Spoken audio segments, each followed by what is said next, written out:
Hello and welcome back to the last days, and here we go. We're going in against Master Burza once again. I'm actually helping Jarl Helkaroth in this endeavor here because he is attempting to besiege the northwest Gundabad outpost, and let me tell you, it's actually been a little bit of time. I've been running around trying to eliminate as many supply trains as I possibly can because I've actually noticed I stuck by one of their towns for pretty reasonable amount of time just to see exactly what kinds of units they would actually spawn out of there, because obviously we have the obligatory raiders and scout parties and so on. I don't believe that they've actually spawned any war parties very recently, which is actually kind of strange. I would have expected a lot of war parties to come out of a faction that is brimming with power, but it doesn't appear as though that is the case any longer for Gundabad. They don't actually seem to be that strong any further, and I think that probably is due to the fact that I've been doing so much damage to their supply trains. As I said before, I was camped outside. What is the nearest town? Is it Goblin Town or is it Gundabad itself? I'm actually not entirely sure, but generally, whichever the nearest town is, I think it's Gundabad itself. And the supply trains were numerous. Every single day there were multiple supply trains coming out of there, and I was thinking, okay, let's do this. And then I just attacked them in an auto-resolve fight and just eliminated them as quickly and efficiently as I could. And basically that has now dwindled the enemy's combat strength into such a spiral that these guys are literally running around with pretty much nothing in their armies now. Or at least this fellow is. One of the other vassals, I can't remember his name now, because generally Gundabad has kind of the same kind of problem that Moria has, where basically unless you're fighting the leader, most of the vassals in question are interchangeable. So for me, that makes it very confusing, because while one vassal is basically the same as the next one. So anyway, point is, these guys are done, in my opinion. These guys are absolutely done. I don't think that they have anything really to offer us any further, and unfortunately, I can't really do much about it. That's the one thing that I would definitely say is a little bit problematic with the last days itself. In these kinds of situations, it does turn a little bit grindy, and, well, to be fair, that is actually the entire game. Warband is quite grindy. Bannerlord also suffers from a little bit of the same kind of problem. When you get to certain points, you need to either push forward through those points where you're, well, basically forced into a certain kind of playstyle, or you need to find something else to do in the meantime. And obviously in the last days, especially because it's Warband, you don't really have too much to do. Same thing with Bannerlord in many respects, because you have Bannerlord being why am I being killed here? Why are all my forces, why are they not charging in? Did I not tell them to charge? Okay, that was a huge mistake on my part then, by the looks of things. Ah, very good. Well, I guess there's death for you. It's been a while since Manfilth has actually died, hasn't it? Okay, well, whatever the case, I suppose we do get an opportunity to now see my amazing forces pouring over the enemy, and seeing how much damage they're capable of dealing. Because here's the thing, obviously the Horse Archer AI is very good in some of these mods for Warband. Some, not so much. Perisno has a very big problem with Horse Archer AI and has a number of other problems, but I won't get into that.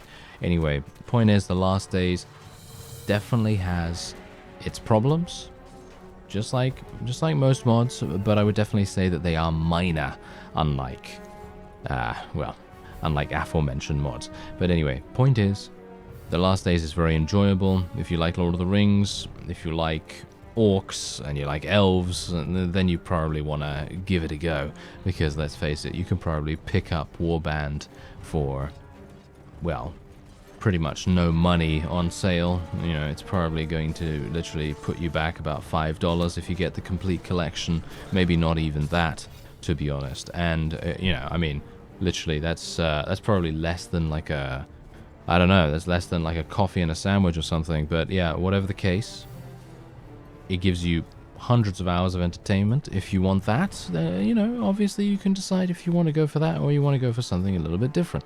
Anyway, point is, Bannerlord has that same kind of problem where you're going to be in a situation where eventually you're going to have to make that choice, and you're going to have to either stick it out, grit your teeth, and go through that grinding situation, which may very well be extremely infuriating and rather troubling in many respects. And I was actually hoping that the developers would work on Bannerlord's grinding, but inherently the game itself, and I'm talking about multiple games in this kind of blanket statement that I'm making here, they also suffer from the same kind of thing.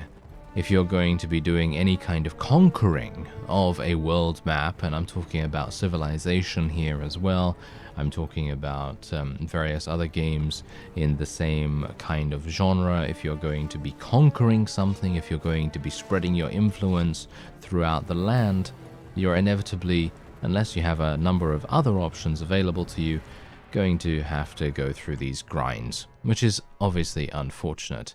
And definitely, I would have loved to have seen a little bit of a change with Bannerlord in that respect, because they really, I feel like they have the ability to change that. And I'm hopeful that before the end of the early access period, because I think, hasn't it been almost a year? I think it's been actually maybe more than a year now since the release of Bannerlord into early access.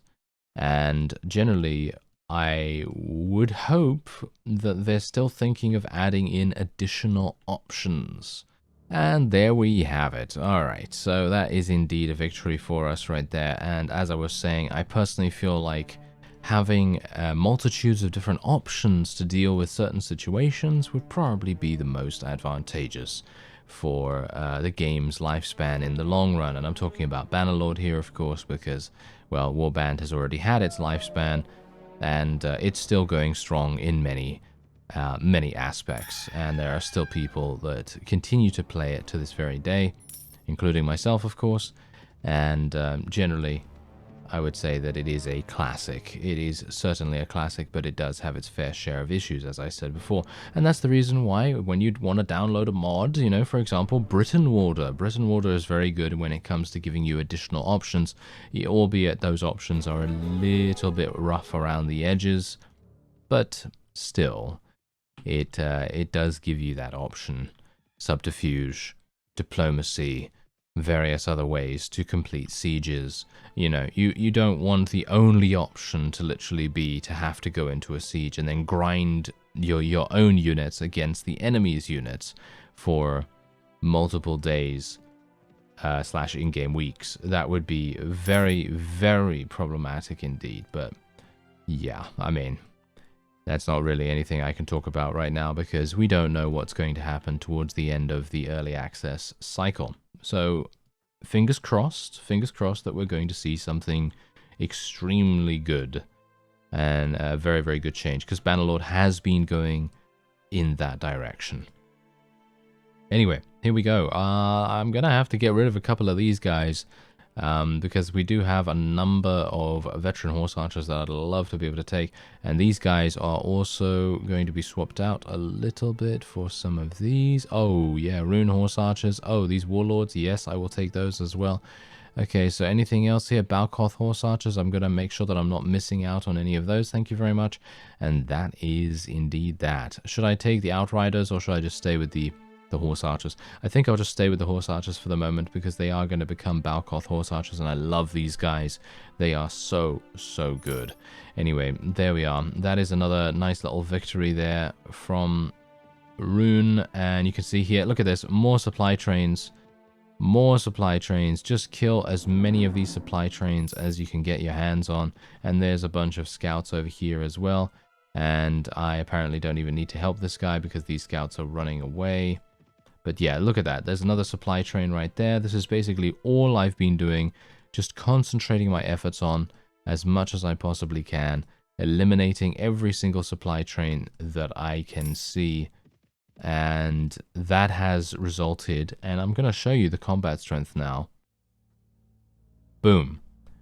Look at that.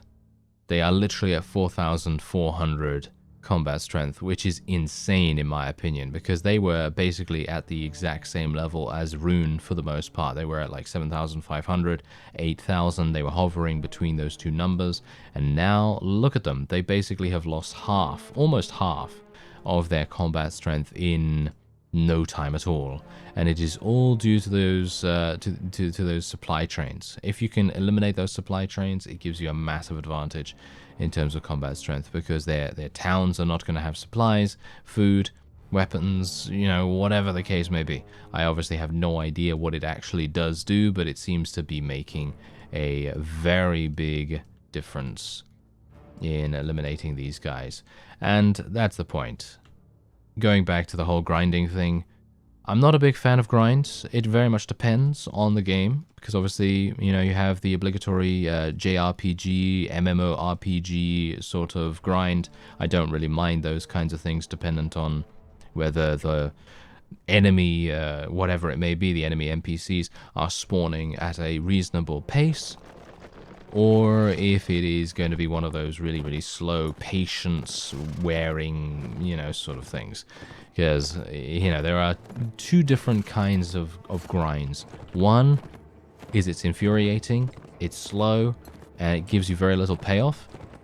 And two, it's fast. In other words, you always have something to do, you know, in other words, you're always killing something, you're always attacking something, and you're making your character better, or you yourself are becoming better at playing your character, or it is, you know, neither of those things, and it's just basically about making sure that your army, in the case of Warband, of course, is the strongest it can be.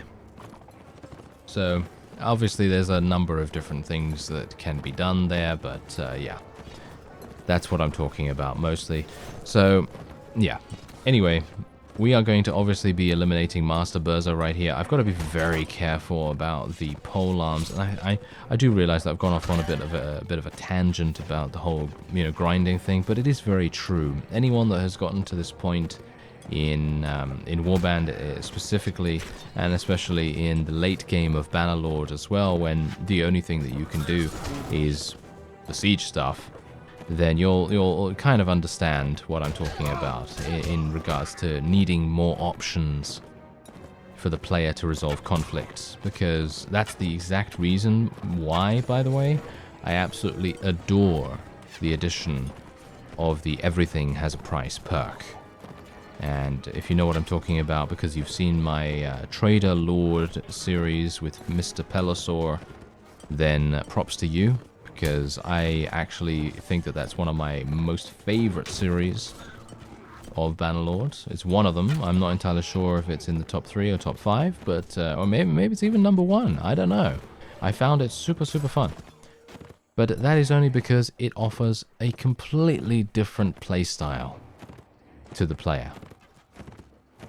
And I don't think any other character build actually does that, which is actually quite sad in my opinion. I feel like there should be so many different ways to play the game, but unfortunately trade skill seems to be the only one that is really viable at the moment. That's why I'm very much hoping that roguery skill in the future is going to be so fun, because you're going to be able to hopefully be able to build your own, you know, bandit hideouts. Maybe you're going to be able to recruit some people, recruit some bandits, and then go to town with those bandits, try to shake down the town potentially, maybe even, you know, construct a couple of illegal businesses or something. I have no idea. You know, I'm just throwing around random ideas that are just popping into my head right now, but generally I would love to be able to, you know, maybe even, you know what, participating in some kind of assassination, so that a particular enterprise, for example,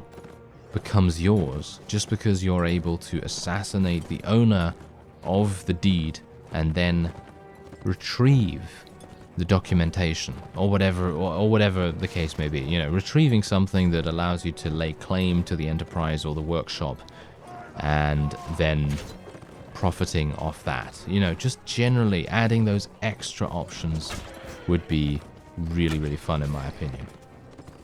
And that's the reason why I have high hopes for the roguery skill. Obviously, I'm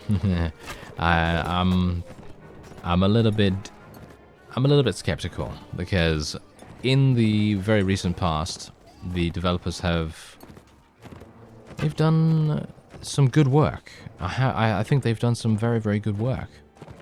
But that doesn't mean that they're doing a good job with the perk system.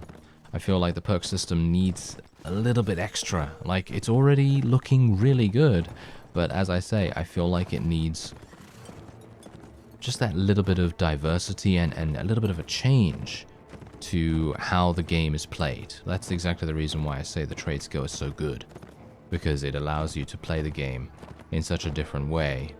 And I feel like a lot of the other perks should also allow you to do the same kind of thing. Like, for example, charm skill. Charm skill should allow you to just basically charm the pants off anyone. And I'm not talking about, you know, getting them into bed or whatever.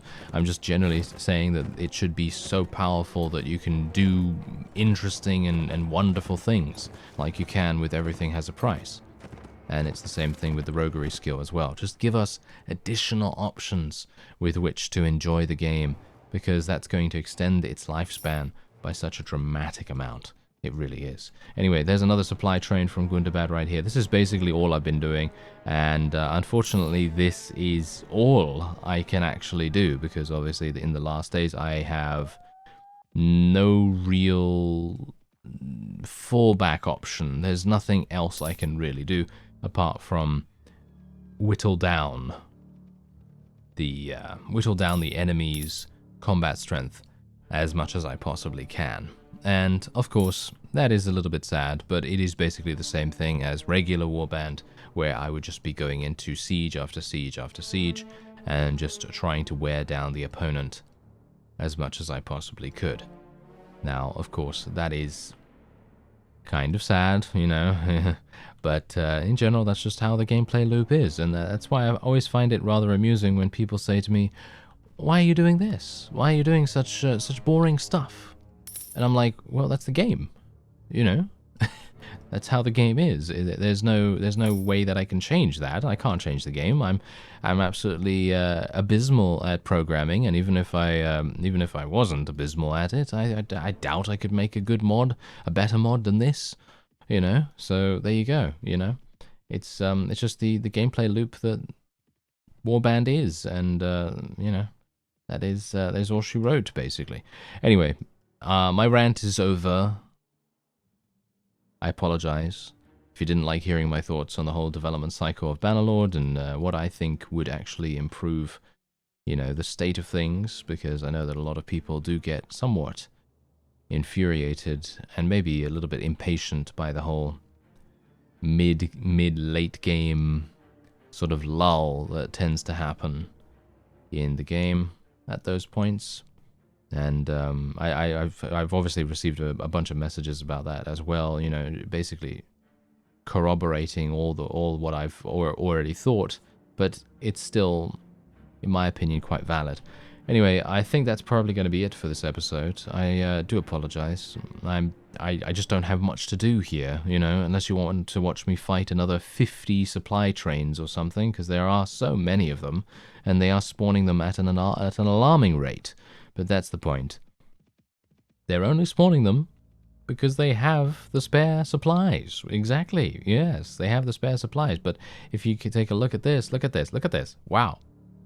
The combat strength has diminished so much that one more victory is going to allow us to push them beneath the strong status, and then they are going to be average with everyone else, which is very, very good. And we have also seen a number of advances down here as well. The Dwindling advance camp has been destroyed already, so that's actually pretty cool. But unfortunately, that's all that we've really seen so far. Anyway, I thank you very much for watching. and I'll see you next time.